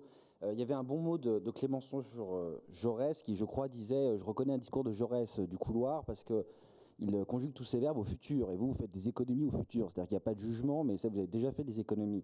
Moi, je crois quand même que l'observateur extérieur, aussi bien que le conseiller régional averti... Bah, excusez-moi. Non, mais je vais finir et on pourra échanger ensemble. Donc, l'observateur extérieur, donc ce que je disais, oui, Marc-Antoine, tu veux le micro peut-être? Non, c'était pas pour... mais merci de... Voilà, on peut peut-être être un peu surpris depuis ce matin. Donc il y a eu Monsieur Marguerite, maintenant c'est Monsieur Degnaud. Et donc on entend donc que la décision de la précédente majorité n'était pas conforme à la loi. Donc je tenais juste à rappeler qu'il n'y ait pas eu de jugement et que donc depuis 2009, à la fois les présidents Alain Leverne puis Nicolas Meyer-Signol ont procédé volontairement et en toute responsabilité à la révision du mode de calcul du forfait versé par la région de Normandie au lycée privé. Et cela donc, comme ça a été rappelé par mon collègue Franck Guignou, dans l'intérêt des contribuables normands. Donc naturellement, voilà, encore une fois, ça a été dit, cette décision a amené donc des responsables de l'enseignement privé à donc le contester. C'est donc souhaité, et c'est donc tout à fait entendable, porter ce litige devant les tribunaux. Mais je pensais néanmoins utile, dans une assemblée comme celle-ci, de rappeler effectivement un principe, c'est que vous n'êtes pas, donc M. Marguerite ou M. Degnaud, ne prenons pas de mauvaises habitudes, personne ici n'est la bouche de la loi, donc ce n'est pas à vous ni à moi, M. Marguerite, de dire si la précédente décision de la région était ou aurait pu être illégale ou même d'interpréter cette loi. Donc c'est vrai aussi pour l'expert que vous avez missionné. Sur le fond, par contre, et à l'inverse, et assumons-le, si une décision se souhaite privilégier l'enseignement confessionnel privé, cette décision est tout ce qui est politique. Le débat a déjà eu lieu. Oui, mais excusez-moi. Écoutez, excusez-moi, mais je remarque que vous êtes parfois, je ne parle pas de vous, Monsieur le Président, mais plus prompt à couper le micro pour la gauche, car voilà. Donc, j'aimerais juste finir. J'aimerais finir en remarquant. Excusez-moi. Merci. Allez. Plus vous me laissez finir. Allez, Monsieur Véry, termine. Oui, voilà. Non, mais juste pour faire quand même remarquer que ce type de décision ne sont pas uniquement réservées à la Normandie. On sait ce qui a été fait très récemment et par donc une majorité de même type en Ile-de-France avec Madame Pécresse. Et donc on voit bien que c'est des décisions politiques. Et donc il faut voilà, notre position donc est également donc une opposition politique. Enfin, je voulais peut-être finir sur les propos que j'ai entendus il y a quelques instants de la part de nos collègues du Front National. Moi, ce que je vois, c'est qu'entre ce que j'entends à la télévision de la part de M. Philippot sur l'action de la laïcité et ce que j'entends chez vous, je vois qu'au Front National, pour vous, sur la laïcité, il y a donc une laïcité à géométrie variable. Et donc manifestement, entre l'Est de la France, le Nord, le Sud, l'Ouest, il y a aussi donc un Front National à géographie variable. Et c'est assez surprenant lorsqu'on vous écoute. Bien. Monsieur Véry, je voudrais simplement tout de même, pour que vous ayez cet éclairage. Oui, c'est une décision politique, en effet, comme l'a expliqué Bertrand Degnaud, et on l'assume comme une décision politique. J'ai aucun souci là-dessus. Je crois savoir que jusqu'alors, le pacte républicain n'a jamais remis en cause le fait que le système éducatif français reposait sur 2 piliers, qui sont 2 piliers déséquilibrés en volume et en taille, mais que cela reposait sur 2 piliers. Alors on peut le contester, comme l'a fait votre collègue Garot tout à l'heure, il a le droit, mais c'est ainsi que la loi est faite. Et votre majorité est au pouvoir depuis 4 ans, et je ne l'ai pas entendu remettre en cause le fait que l'enseignement privé assurait aussi une mission de service public dès lors qu'il était sous contrat.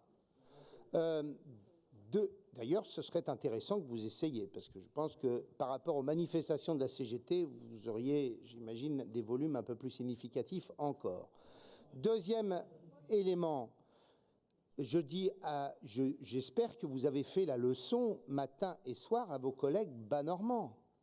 Parce que vos collègues bas-normands accordaient 1016 €, si je fais la moyenne entre l'enseignement général et l'enseignement technique, par élève en Basse-Normandie. Sans l'investissement. Quand en Basse-Normandie, il n'y a pas d'investissement en plus. Donc, quand le protocole nous amène à accorder 990 €. Donc, nous accorderons moins que ce qui est accordé en Basse-Normandie chaque année. J'ajoute enfin, pour comparer à 4 autres régions gérées par les socialistes jusqu'à, pour certaines encore, pour d'autres, l'année dernière. Sur l'enseignement général, la Bretagne accordait un forfait de 583 € quand nous sommes à un forfait de 725 €. Mais j'ajoute que la Bretagne accorde 41 millions d'euros au titre de l'investissement à l'enseignement privé sous contrat. Le président de la région s'appelle Monsieur Le Drian. En Picardie, le forfait était, je ne sais pas de combien il est aujourd'hui, de 734 €. Le protocole pour nous, c'est 725 €. En Bourgogne, c'était 766 € et en Franche-Comté, 974 €. Et donc, en quelque sorte, j'ai pris 4 régions parce que c'est les 4 seules dont on m'a donné les résultats, dont on m'a donné les chiffres. J'ajoute enfin que, honnêtement, pour une région qui avait la certitude d'être dans son droit de provisionner 30 millions d'euros, c'est déjà démontré, en quelque sorte, que vous aviez d'ores et déjà que vous n'étiez pas dans votre droit. Et quand in fine, l'expert, qui n'a pas été missionné, M. Véry, par nous-mêmes, il a été missionné par le juge administratif. Non, vous avez dit l'expert que vous avez missionné. Il faut dire les mots tels qu'ils sont. L'expert missionné par le juge administratif concluait à 58 millions d'euros pour la prise en compte du forfait plus de l'année 2016. Alors en effet, c'est une somme importante, mais de toute façon, au bout du compte, peut-être dans 1 an, peut-être dans 2 ans, quelle que soit la majorité, il aurait fallu payer parce que jusqu'alors, nous sommes dans un état de droit et que la République française a fixé des règles sur le financement de l'enseignement privé au titre d'un principe auquel nous tenons, c'est l'égalité des jeunes lycéens, à bénéficier de la même attention de la République, qu'ils soient dans un enseignement privé sous contrat assurant une mission de service public ou dans un établissement relevant de l'éducation nationale. Et donc nous sommes fiers de prendre cette décision aujourd'hui.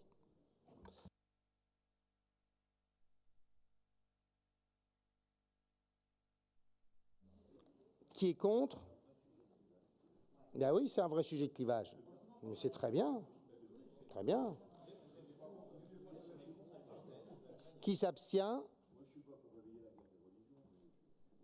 Non mais on peut.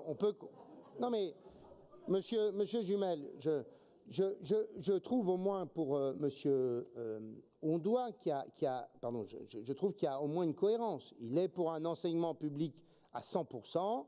Il l'assume et il le dit. Mais je veux entendre nos collègues du groupe socialiste expliquer qu'en effet, l'enseignement privé n'a pas sa place pour assurer une partie de la mission de service public de l'éducation. Qui s'abstient? Qui est pour? Je vous remercie. C'est adopté. La formation des actifs de la pêche, Monsieur Marguerite. Très bien. Voilà, merci. Il s'agit ici d'une formation qui avait été initiée à une assemblée plénière en Basse-Normandie des 14 et 15 novembre 2013 sur les actifs de la pêche. 53 salariés ont été formés essentiellement au lycée maritime et aquacole de Cherbourg. C'est une convention, en réalité, qui unit à la fois la région AGFOS PME et le fonds GESIF. Il est proposé simplement dans ce rapport de procéder par voie d'avenant à une modification de cette convention, dans un sens d'ailleurs plus favorable, puisque les coûts pédagogiques étaient pris en charge par la GEFOS. Il s'agit aussi désormais de prendre en charge les coûts de la rémunération des stagiaires.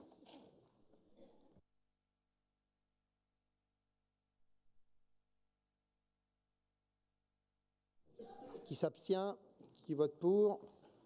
C'est adopté. Ensuite, nous passons au rapport suivant. La Hubert.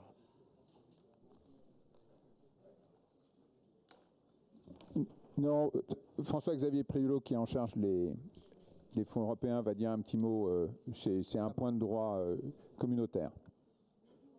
Monsieur Priolo. Merci. Donc, ce rapport en fait correspond à la contribution de la région Normandie à une consultation publique qui a été lancée par la Commission européenne sur l'extension, en fait, la possibilité de déroger aux règles de notification des aides et donc aux règles de la concurrence pour certaines aides publiques en faveur des ports. Donc, il y a un enjeu important pour la région Normandie puisque la dimension portuaire de notre région est très marquée, avec à la fois 2 grands ports maritimes qui sont Le Havre et Rouen, 3 anciens ports d'intérêt national qui sont aujourd'hui exploités par des syndicats mixtes, donc port normand, enfin PNA pour Cherbourg et Caen-Ouistreham, et le syndicat mixte du port de Dieppe, et puis 23 ports départementaux, principalement de pêche ou mixte, commerce, pêche et plaisance. Donc le questionnement et la consultation ouverte par la Commission européenne, c'est de savoir dans quelle mesure on peut modifier le règlement sur les exemptions aux notifications d'aides publiques. Et la position de la région, eh bien, c'est de proposer un certain nombre d'amendements, notamment l'exonération totale de toute contrainte de notification d'aide, quel que soit le montant de celle-ci ou des opérations menées pour les ports ayant un trafic marchandises inférieur à 5 millions de tonnes par an. C'est l'introduction d'une distinction entre les infrastructures et les équipements portuaires à finalité commerciale ou restant public et ne générant pas de recettes. Et c'est aussi de corriger un certain nombre d'effets de seuil. Ce qui est important, c'est qu'en effet, et trois remarques sur cette démarche, c'est qu'on est là dans des dérogations au principe de concurrence libre et non faussée, dès lors qu'il y a un intérêt public qui est en jeu. Et qu'on le voit par rapport à nos ports normands, on est dans la nécessité par rapport à la compétitivité de nos infrastructures, qui sont aussi à l'échelle européenne, eh bien, d'engager un certain nombre d'investissements publics pour que ces infrastructures puissent être compétitives, et que le droit européen de la concurrence peut aussi trouver à s'adapter à cette exigence dès lors qu'il y a un intérêt public qui est en jeu.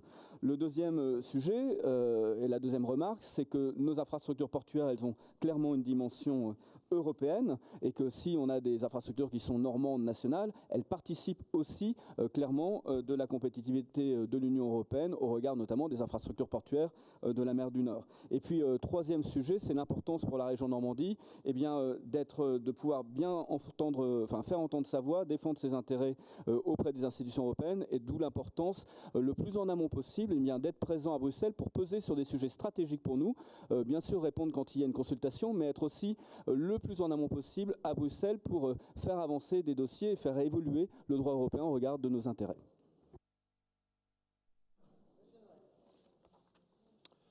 Merci Monsieur le Président. Chers collègues, par la présentation que vous faites du contenu de ce rapport, il semblerait que vous dupiez quelque peu l'opposition régionale.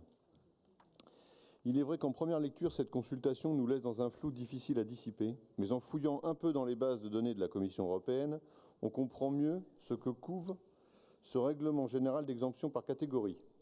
À aucun moment dans ce rapport, vous ne parlez du fondement principal de ce règlement général d'exemption par catégorie, mais la Commission européenne est plus loquace et moins ambivalente. Celle-ci a donc décidé d'imposer à la France de rétablir l'impôt sur les sociétés à tous les ports français. C'est l'objet même de ce rapport, mais à aucun moment vous n'en parlez.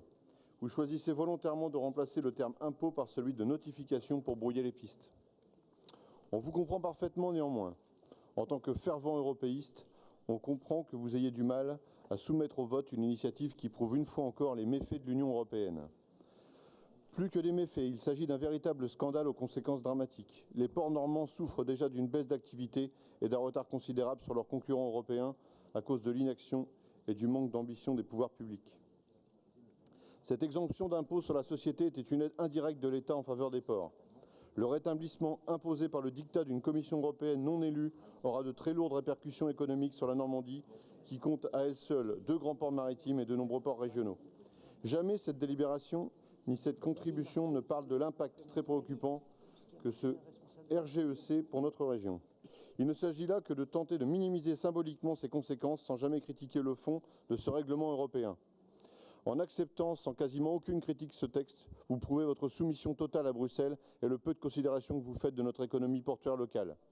Vous êtes habituellement très prompt à user des médias pour faire entendre votre opinion, Monsieur le Président. Là, on ne vous a pas entendu, comme le dit l'adage, qui ne dit mot consent. Les propositions que vous faites dans cette consultation sont anecdotiques au regard des conséquences imposées par cette réglementation. Un président de région ne peut bien évidemment pas faire grand-chose contre la réglementation européenne, mais il est de votre devoir d'avoir un regard honnête et critique sur ces effets néfastes pour prétendre défendre les intérêts de la Normandie. Notre vote sera donc défavorable, car vous avez pris grand soin d'écarter les représentants de l'opposition des travaux de cette consultation, et ceci ne nous semble pas acceptable. Merci.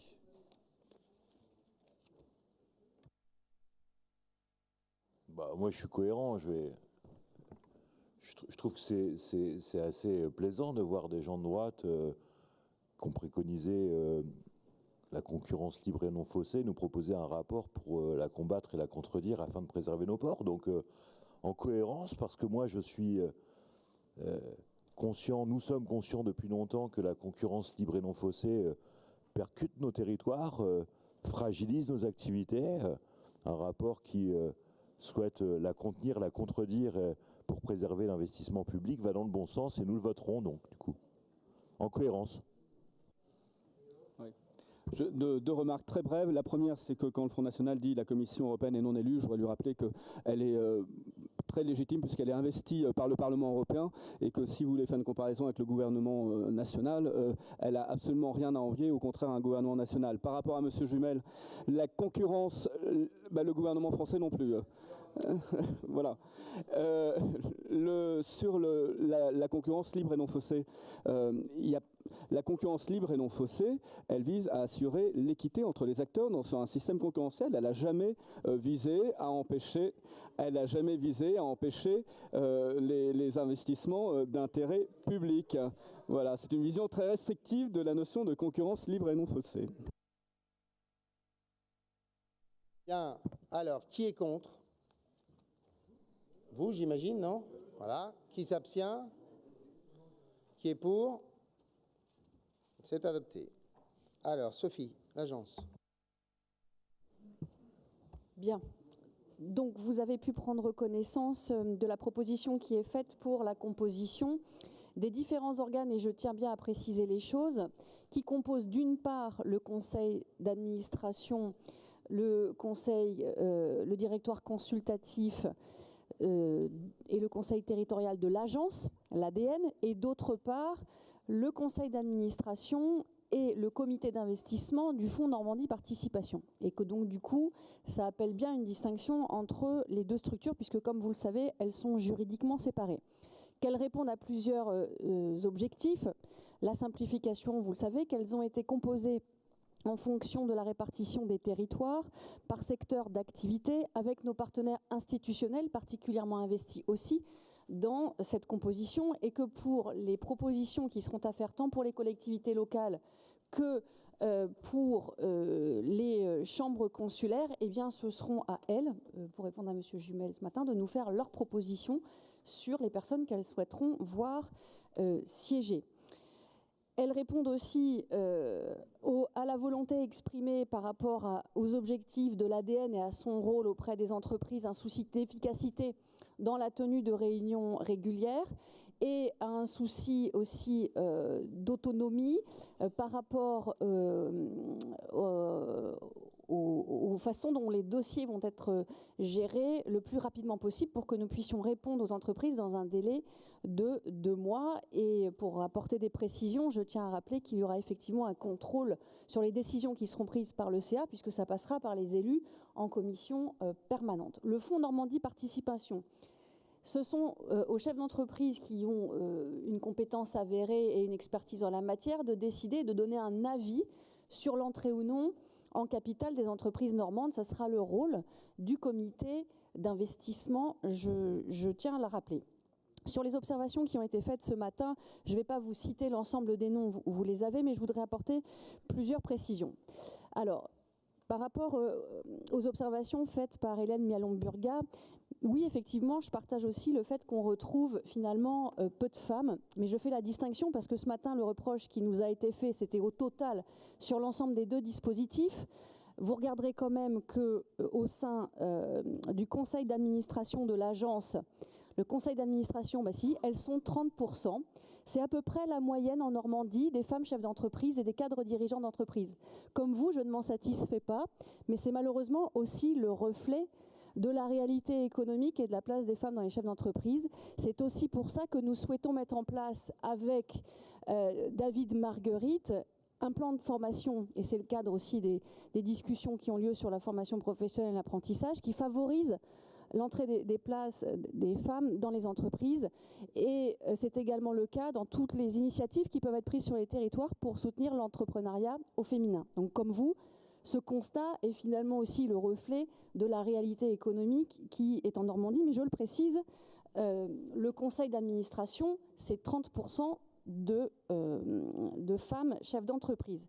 Pour la partie des élus qui siègent au sein du siège du conseil d'administration, c'est la parité et l'égalité parfaite, c'est 50%. Eh bien oui, et votre représentant, c'est monsieur Raphaël Chauvoy. Donc vous auriez pu donner l'exemple en vous investissant dans ce conseil d'administration. Je n'ai quand même mal précisé. Et que le président... Ah bah ouais, mais excusez-moi. Ah bah oui, c'est facile, mais c'est tellement criant. Et oui, et je termine parce que le respect aussi, c'est de laisser les femmes politiques s'exprimer. Et donc, regardez aussi que le président a fait largement confiance à ses équipes féminines et sur des sujets majeurs, comme les finances, comme la recherche, l'enseignement supérieur, comme l'économie, que c'est ma collègue Chris Vulvert qui s'occupe des entreprises en difficulté, que c'est aussi Clotilde Dier qui s'occupe de l'agriculture. Il me semble que sur le sujet de la confiance par rapport aux femmes qui s'investissent, eh bien, les preuves sont bien au rendez-vous. Alors effectivement, sur le conseil d'administration, eh bien, c'est malheureusement le reflet du peu de place qu'on fait encore aux femmes au sein des entreprises. Et vous le savez, je suis particulièrement investie sur ces questions. Et il appartiendra aussi aux uns et aux autres de pouvoir s'y impliquer. Pourquoi je dis ça? Parce que sur le fonds Normandie Participation, c'est d'autant plus criant, vous l'avez souligné. Mais vous avez aussi souligné une chose, et nous l'avons constaté, c'est que dans les prises de contact, le fait de convaincre, mais je le dis tout à fait, sans jugement de valeur, mais c'est la réalité, il faut encore convaincre les femmes qu'elles ont toute leur place dans ce genre d'institution, que aussi par manque de temps, parce que les systèmes d'organisation des entreprises en France par rapport aux pays nordiques sont assez en retard, et que pour le coup, il est difficile, en plus sur un secteur où la finance, elles sont encore sous-représentées. Parce qu'en France, malheureusement, on se situe au 24e rang des nations qui favorisent l'implication des femmes dans les entreprises. Donc je me permettais quand même de faire la différence entre le CA de l'agence ou la parité. D'ailleurs, l'effectif de l'agence ADN est à 50% paritaire. Il y a autant de femmes que d'hommes dans... Oui, bah oui. Et donc je trouve aussi que j'ai quand même mon regard sur ces questions-là. Et vous connaissez mon attention qui est portée, mais malheureusement, on a aussi une photographie de la réalité qui nous renvoie à tous les efforts que nous devons faire porter ensemble. Parce que sur le fond Normandie Participation, je crois que pour le coup, toute la pédagogie que nous allons pouvoir faire ensemble nous permettra d'évoluer dans les années qui viennent, puisque vous le savez, il est renouvelable tous les 3 ans. Voilà, je tenais à vous apporter ces précisions. À répondre aussi sur le fait que les syndicats que j'ai reçus la semaine dernière sont présents, je l'ai souhaité, au sein de Normandie Participation, au travers le CIDRE. Alors c'est vrai que c'est une institution que vous ne connaissez pas, et votre collègue me l'avait posée en commission en Haute-Normandie, mais qui est particulièrement bas normande. Je les ai rencontrés la semaine prochaine en leur demandant de travailler à pouvoir s'élargir. C'est une intersyndicale à l'échelle de la Normandie pour pouvoir être à nos côtés et de pouvoir participer aussi. Ils seront dans le comité de suivi du SRDEI et nous échangerons ensemble sur différentes évolutions telles que la conditionnalité des aides, etc. Donc vous pouvez être assurés sur ce point. Enfin, toujours pour répondre à monsieur Jumel, sur la représentativité, monsieur le Président, j'ai bientôt terminé. Je voulais quand même vous dire qu'au conseil d'administration pour le département du Calvados, c'est 3 représentants. Pour le département de Seine-Maritime, c'est 4. Pour l'Eure, c'est 27. Le comité d'investissement pour la Seine-Maritime, c'est 2, pardon. Le comité d'investissement... Pour le comité d'investissement pour la Seine-Maritime, il s'agit de 7 personnes. Pour le Calvados, de 6. Pour la Manche, de 2. Vous voyez, il me semble qu'à chaque fois, nous avons tenu à respecter chacun des territoires. Voilà. Eh bien, alors, il y a une demande de Monsieur Jumel et Monsieur Houssin. Monsieur Houssin. Oui, merci Monsieur le Président.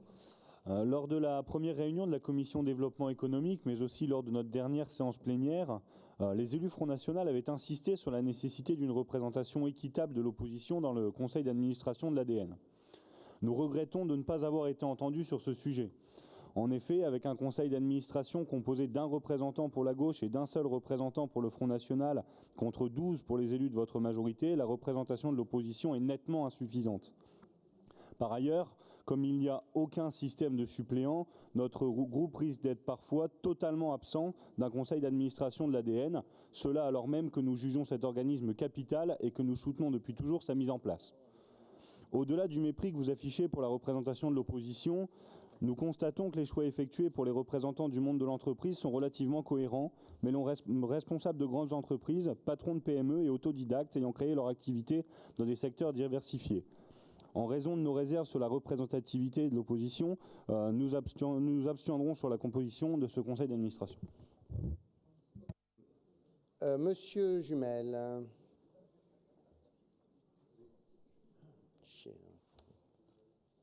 Très court, je suis déjà intervenu tout à l'heure sur le sujet. D'abord, je voulais vous remercier d'avoir intégré notre préoccupation d'exclure les LBO de l'accompagnement de cette nouvelle agence de développement économique. C'est une prise en compte importante d'une intervention que j'avais prononcée lors de la dernière session, et c'est plutôt sage. Vous dites, et c'est bien, on va associer l'intersyndical à travers le site. Nous souhaitons que les syndicats de salariés soient intégrés à part entière au sein du conseil d'administration. C'est le sens de notre intervention et c'est la raison pour laquelle nous ne pourrons pas voter pour ce rapport. Bien, alors on a un amendement du groupe socialiste qui a été distribué, j'imagine. Pour vous faire plaisir, nous avons, les services m'indiquent qu'on a oublié un membre dans le conseil d'administration du fonds de participation qui est monsieur Claude Guèze, qui féminise encore un peu plus l'opération, qui est président de la CCI de Rouen. Je crois qu'il y a... Monsieur Jamais, vous voulez dire un mot sur l'amendement ou c'est... Ah, c'est monsieur Meyer-Rossignol, d'accord. Merci, Monsieur le Président. Je crois que le débat a eu lieu sur une autre délibération déjà à ce propos, et je crois que je suis arrivé au milieu de votre réponse, Madame Gauguin, donc je ne vais pas prolonger inutilement le débat.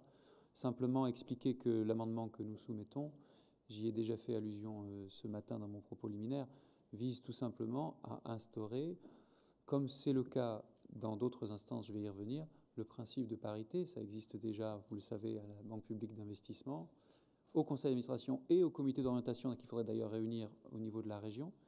Et puis cela a été instauré, alors non pas la parité, mais l'obligation minimale des 40% sur les grands groupes cotés en bourse, à peine de nullité des délibérations quand même. Il me semble que c'est un minimum de modernité. Alors, nous passons au vote du groupe socialiste. Il y a l'amendement du groupe socialiste, pardon. Donc, qui est pour? Qui s'abstient? Qui vote contre? On ne prend pas part au vote pour le groupe communiste. Donc, il est rejeté. Donc, qui est contre la délibération, en y ajoutant donc une personne de plus?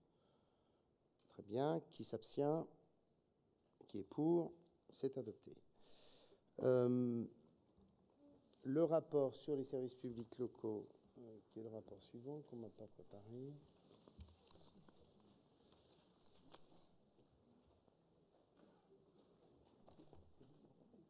C'est moi qui rapporte. Ouais. Si vous m'accordez 2 secondes.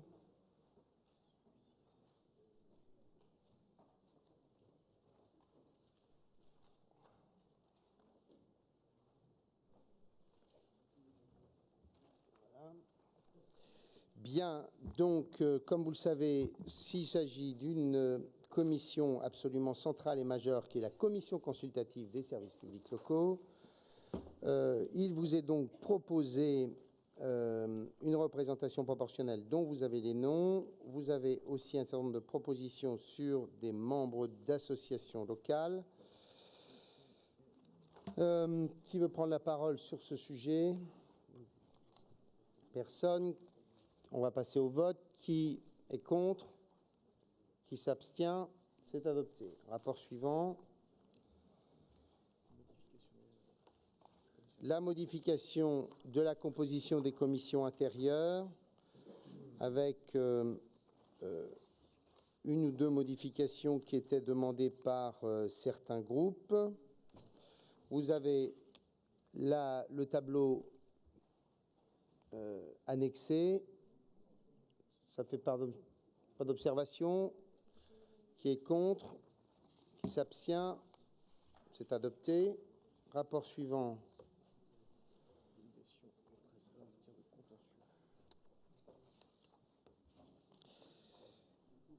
Bien, donc c'est un donné acte de... Ah, il y a une demande de parole. Pardon, Monsieur Bay. Oui, en fait, ça portait sur la représentation de la région dans les différents organismes extérieurs. C'est pour ça que je voulais intervenir juste après les modifications des commissions intérieures de la région. Notre groupe dispose d'un certain nombre de sièges de suppléants en nombre assez important dans les conseils d'administration des lycées de la région. Vous avez souhaité réserver à la majorité les sièges de titulaires dans ces conseils d'administration. C'est un choix que nous respectons, bien sûr. Il en résulte qu'un certain nombre de nos élus nous ont signalé quelques petits dysfonctionnements, notamment des chefs d'établissement qui déplorent qu'aucun représentant de la région ne soit présent lors de certaines réunions du conseil d'administration, d'où l'importance qu'il y ait une vraie communication et que lorsque les titulaires ne sont pas en situation de pouvoir aller siéger dans ces conseils d'administration, eh bien qu'ils en informent leurs suppléants. Voilà, c'est une demande que je formule un peu officiellement parce qu'il y a beaucoup de chefs d'établissement qui regrettent qu'ils tiennent des réunions sans que la région ne soit du tout représentée, ni par la majorité, ni par l'opposition. D'accord. Bien, ensuite, donc, comme l'oblige la loi, vous avez une information sur la délégation, sur les contentieux, vous avez le tableau, j'imagine qu'il n'y a pas d'observation. Vous avez la même chose sur les assurances et les indemnités qui ont été accordées. J'imagine qu'il n'y a pas d'observation. Et enfin, il y a la même chose sur l'ensemble des marchés publics et des accords cadres. J'imagine que là aussi, il n'y a pas d'observation. Et pour finir, Hubert de Jean Labadie pour le dernier rapport.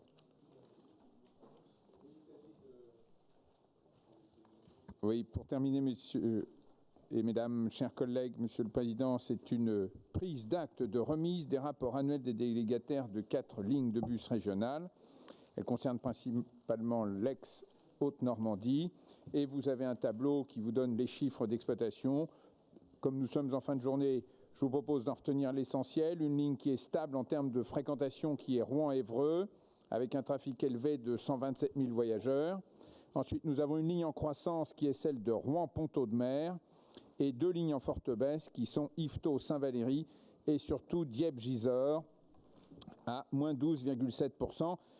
Enfin, c'est une baisse importante, mais ce sont des lignes qui ont une faible fréquentation. Dans tous les cas, ces lignes sont fortement soutenues par l'institution régionale. Pas de demande de parole. Qui est contre? Ah, il n'y a pas de vote non plus. J'ai une séance le 23 juin. Je vous remercie.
Prochaine séance le 23 juin. Je vous remercie.